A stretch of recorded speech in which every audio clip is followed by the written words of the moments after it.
Hi everyone, and welcome to Almost Cancelled. I'm Peter, and I'm joined with Mario What's up, guys? and Connor. Hey everyone. We're going to talk about Legends of Tomorrow, Season 1, Episode 4. The episode is called White Knights, and as always, full spoilers for the episode as follows. And I nearly shat myself in this episode because the really evil chick from Mr. Robot showed up and gave me a fright. I knew she looked familiar. I couldn't quite figure out where she was from. I was bugging me as well. Yeah, it's the evil. If you don't watch Mr. Robot, she was in Mr. Robot. You should go watch Mr. Robot. Actually, stop. If you haven't watched this. Mr. Robot, what are you doing? Yeah, watch Mr. Robot. Mr. Robot's fantastic. But no, we said last week that episode 3 was definitely the weakest of the first three. I'm happy to say that I think episode 4 was back to somewhat on form. Yeah. Yeah. Because I think one of the things we complained about was that all three of the first episodes ended with a very similar sort of ending, sort of speech with, "Oh, we all need to work together." That's so on. Whereas this one, it actually presented a slightly different scenario where, yes, they go to a time period, but they're trying to sneak into a place to find something that Savage is doing, rather than directly try to kill Savage again. Yeah. So I've learned the lesson. Again and again. Yeah. Plus, everyone sort of split up, and we got different subplots with different team members. So Cold and Ray Palmer were off with the evil Mr. Robot chick, trying to seduce her so they could get her keycard, so they could go and steal stuff. Sarah and Hot Girl. I'll just say Hot Girl. Yeah, I can't remember her regular name. But they're both trying to work out their anger issues, and there's a little heist scene at the start as well, and there's a lot of stuff going on, and a lot of it was pretty decent. There was a few moments that I did quite enjoy.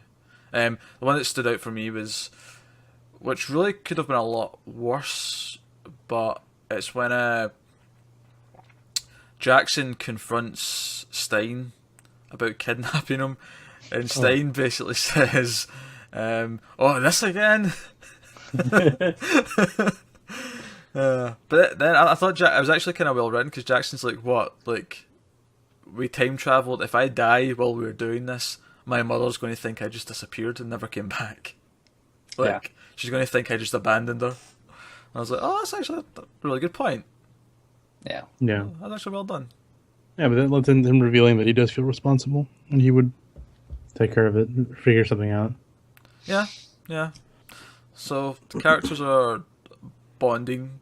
Even Heatwave had a nice little moment where he told Cold to just go, because obviously we get to the end of the episode.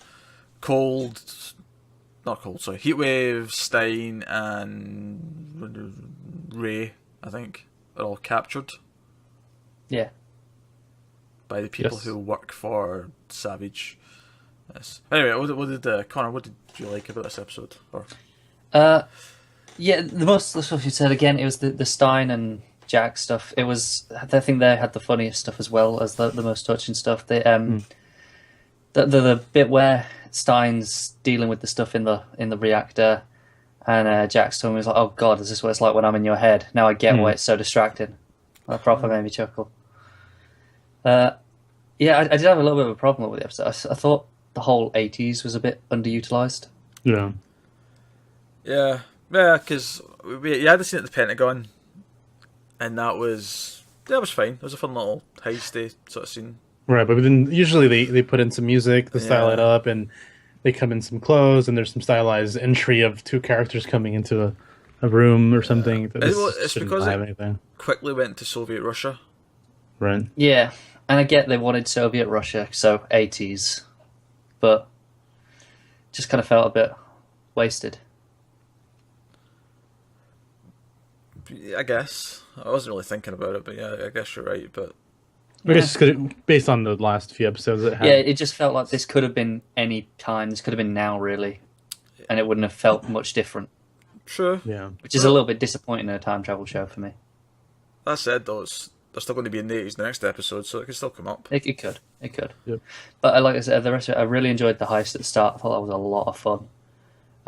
Other than why was Hawk Girl there? What was her role? Can anyone explain to me? And she was just helping, what's her name, break into the Pentagon. Yeah, Sarah. Yeah, but she That's kind of about just it. seemed to just walk next to her and do nothing. Yeah, she was just kind of there along. There to go on a rage mode later on. Yeah. To feel a part of the team, I guess. It was just really confusing. Everyone had all these specific roles, and everyone was doing something, and she was just She was just walking there. along next to her. Yeah. Yeah. Yeah, she didn't have any like particular skill that was supposed to help, Yeah. Strange, that's all. but whatever. But it was a really fun sequence, so, it's fine. It's like when your dad's building something when you're a kid and he's like, oh, you can help. But really you're just standing there, handing him things. So her role was just like pity. Just go on, go join the team. Yeah. Go be with your friends. Yeah, pay. I did like that when they went to to Soviet Russia, like the bounty hunters ship shows up and they have a nice little chase. I thought that was fun, and I like that Captain Cold just yelled out Boba Fett's back. Yeah, they keep calling him just Boba Fett. Yeah. which is like really on the surface. This is kind of what he's based after, so we're just going to call him that. Yep. Well, at least they're honest about it. Yeah. And Yeah. actually, I even liked that Heatwave kind of bonded with Rip Hunter a little bit because he was like, that guy's going to try and kill you. Yeah. Right. You know? I totally called it. Yeah. So it's nice that they have their own skills. And again, he was pretty funny this week with the, can you come with me and help me something? He's like, do I get to use my gun? Like, I yeah. like the arm wrestling born too. Because then it just cuts to, we need a distraction. And then just cuts to like their fists. Yeah. That was It was pretty good. along with the do I get to use my gun thing. When he's told, hang on, don't shoot him, I know him. He's like, I was promised I get to use my gun. It sounded so disappointed. It was great. No. Yeah, so yeah, I thought this. I mean, I didn't think it was as strong as the first two, but it was definitely back Better pretty than the last one. Yeah, it was closer to it. Like it felt like it Yeah. did something different. Didn't end the same way. It ended on a actual sort of cliffhanger because half the team's in trouble. Yeah. They'll have to Yeah. Whereas the first two were technically pilot part 1 and 2, they felt like two separate episodes. This one you can clearly see is a 2, maybe 3 episode arc, whatever it's going to be. Yeah. Yeah. Well, then this like is. I mean, they start off kind of like arguing, like everybody's arguing again, even though they just had their rally speech at the end of the last episode. So, along with that speech, at least we didn't get it here, but they need to stop doing that. Can't keep getting in arguments and then getting back together and arguing every 2 episodes. That's gonna get old too. Yeah. If you really keep them dysfunctional, then keep them dysfunctional. But they can slowly sort of grow to trust each other while still being dysfunctional. Yeah. Oh, actually, Joe, it made me laugh as well. I actually properly laughed out loud at this. They established early on that Cold will always just pickpocket wallets, just out of habit. Oh yeah, And after like he kisses evil Mr. Robot chick and she goes away, and Ray says, "I'm just glad you didn't steal her wallet." And he just pulls pulls it it out. He pulls it out. I just started laughing. I thought that's really funny, actually. yeah.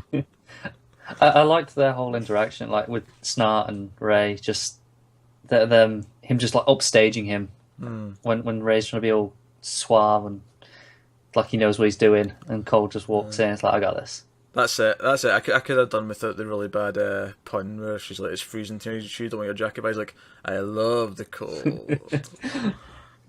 Oh, okay. Jesus Christ. There's got to be one in every episode. Well, I think the worst one ever was it was like the second or third episode. He was in the Flash and Barry goes to see him at the bar and Cold as Ice is playing on a jukebox, and I just like, Yeah. God damn it. Yeah, it was good. Anyway, so yeah, pretty good episode. Certainly back on track to what we're enjoying about it in the first two anyway. So yeah, that's Legends of Tomorrow, episode 4.